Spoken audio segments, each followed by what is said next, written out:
Siamo a Venezia, alla Scuola Grande di San Teodoro, dentro una grande mostra della DEM che si intitola Art Ambassador.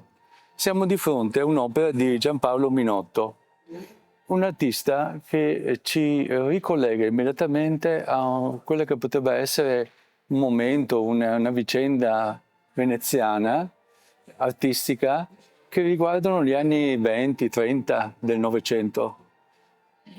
È l'epoca in cui un gruppo di artisti innovativi si dedicava alla pittura di paesaggio e soprattutto uscivano dalla città di Venezia e si disperdevano nella laguna.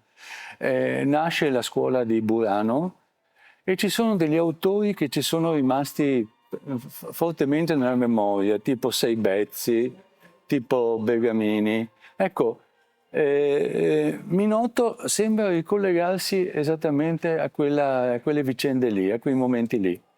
Un artista che ha nel luminismo, cioè nel colore tenuo, che cerca proprio la luce della laguna, il suo quid, il suo temperamento più autentico.